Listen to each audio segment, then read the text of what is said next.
To my channel MechRTO, and in this video we are going to talk about subject known as industrial electronics, very important subject from your exam point of view. So here in this industrial electronics we are going to discuss your previous year 2017 AMVI question, right? 2017 AMVI question, and we'll discuss the syllabus of industrial electronics. So let's get started.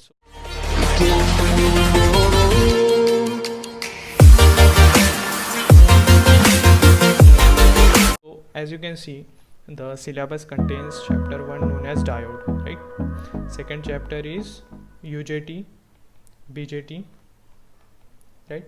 And third is amplifier. And fourth is your microprocessor. So as you can see, the distribution are from diode, basically 2 questions will be asked. From UJT 2 questions will be asked. From amplifier maybe 3 questions, and from microprocessor maybe 3 questions, or vice versa, 3 questions from here, 3 questions from here, 2 questions from here, 2 questions from here. Basically they will ask you 10 questions for 20 marks, right? So very important subjects, guys, and only 4 topics are there which are very important. So let's get started. Now the first question is, common collector amplifier is mainly used as. Here the correct answer is second, voltage buffer. So as you can see here, this is common collector amplifier circuit. This is basically collector, right? This is collector, this is base, and this is your emitter. So here, as you can see, this is base, this is emitter, and this is in common collector mode, right? Collector is basically connected in between base and emitter, that is common collector mode, right? So in electronics, a common collector amplifier is one of the 3 basic single state bipolar junction transistor amplification topologies, typically used as a voltage buffer, right? This is your answer, voltage buffer. It is used as a voltage buffer, right? So you have heard this term called as impedance. Impedance is basically resistance to moment of voltage, current, etc. So as you can see, voltage buffer is basically used as a to transfer the voltage from low impedance region to high impedance region, that is low resistance region to high resistance region, right?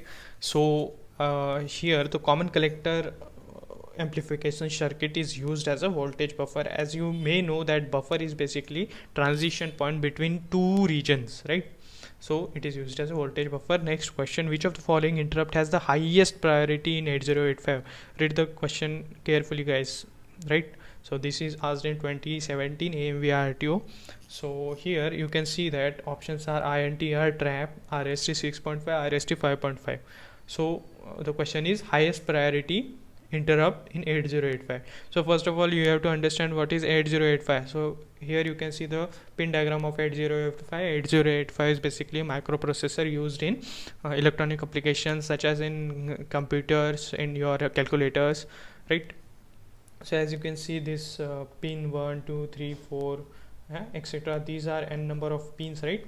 These are n number of pins. So we'll just discuss about 8085 and its buses. So basically 8085 is a 8-bit general purpose microprocessor that can address 64k bytes of memory. It has 40 pins, right? As you can see, it has 40 pins total. Uses plus 5 volt for power. It can run at maximum frequency of 3 megahertz. The pins on the chip can be grouped into 6 groups, right? So the first is address bus, data bus, control status signal, right? Power supply and frequency, externally initiated signal, serial input output ports, right? So as you can see, these are these pins are divided into categories, right? So basically this trap, RST, right, these are basically your externally initiated signal, right? So as you can see here, interrupt, trap, interrupt pin, trap, RST 7.5, 6.5, 5.5, inter, and int A. These are used to initiate interrupt service routine stored at predefined location. But specially your trap, that is answer 2, trap is given highest priority, right? which implies that whenever this pin gets activated, 8085 always gets interrupted, right? Always gets interrupted. That's why it has a very high priority, right? Even if the state of the 8085 is in TA, right? So next question, if the emitter and collector terminal of the BJT are interchanged by mistake, the amplification factor beta in this mode will be, options are equal to beta in normal mode, higher than beta in normal mode, lower than beta in normal mode, 0. So as you can see, the collector and emitter junction, if they are interchanged, basically it will never be 0, right? It will not be higher, it will not be equal, it will be lower, right? So traditionally if we connect two junctions, right, so it will give some kind of a normal output, right? So if we interchange those junctions, right, if we interchange those junctions, we will get lower output than this normal, right? Lower output than this normal. That's what the answer is. Now moving on to the next question, the ratio of base 1 resistance to the interbase resistance is, so options are intrinsic standoff ratio, it is less than 1, intrinsic standoff ratio, it is more than 1, extrinsic standoff ratio less than 1, so and so on. So here as you can see, intrinsic standoff ratio, it is denoted by eta, and its formula is RB1 upon RB1 plus RB2.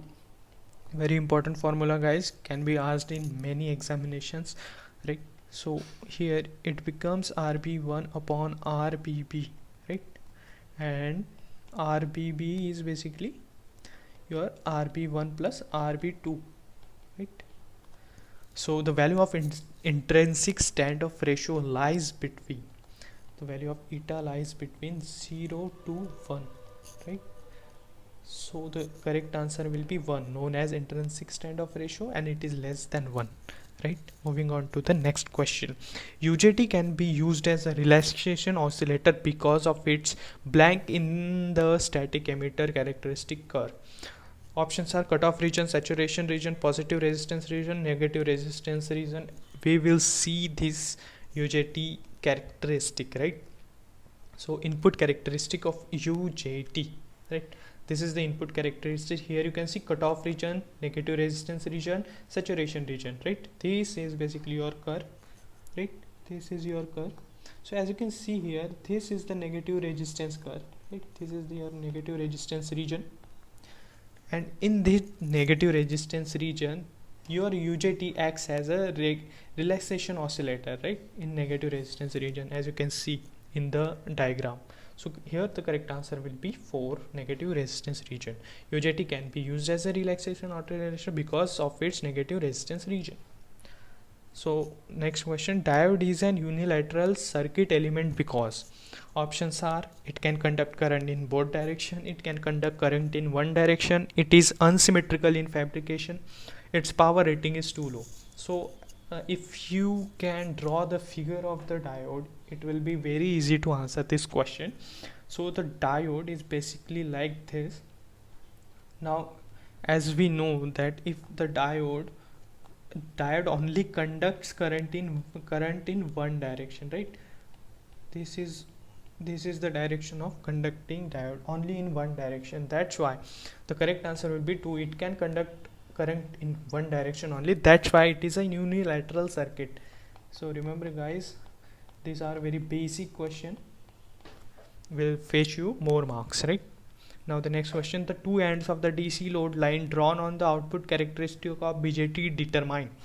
Options are saturation and cutoff, operating point, the amplification, none of the above. So here the correct answer would be saturation and cutoff, right? So we are going to see basically the output characteristic of BJT. So this, as you can see here, this is the output characteristic of BJT. This is basically of common emitter mode. Similarly, you will see the common collector and common base mode.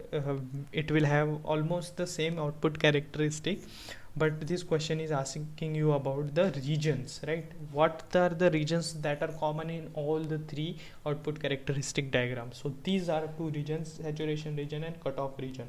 These are the common in all the three modes of the BJT. The correct answer is saturation and cutoff region. So next question. Class B push-pull amplifier have following type of prominent distortion, right? Options are electromagnetic distortion, capacitor distortion, inductive distortion, crossover distortion. So here the correct answer is crossover distortion. As you can see here, this is class B push-pull amplifier, right? So in this class B push-pull amplifier, if you give this input signal, you will get a positive half cycle and a negative half cycle. So there is this distortion present, right? There is this distortion present. To rectify that, right, to rectify that, we use class AB amplifier, right? This is a class AB amplifier. This is your input signal, this is your output signal. We used here capacitance to remove your distortion.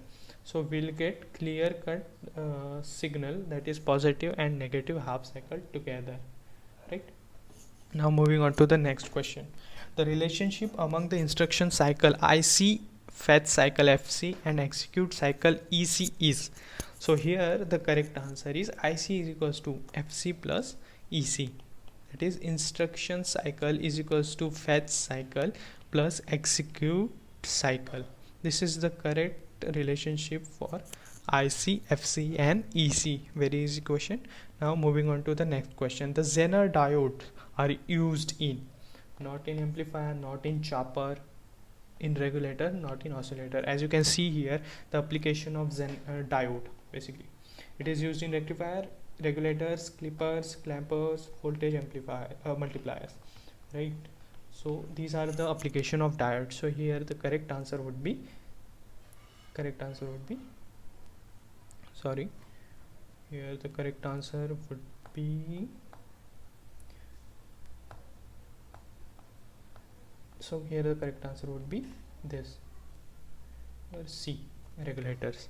So thank you guys for listening in to my channel and Make RTO, and please do subscribe to Make RTO AMVI for more videos. I'll be regularly updating my videos about different subjects, so keep watching. Thank you.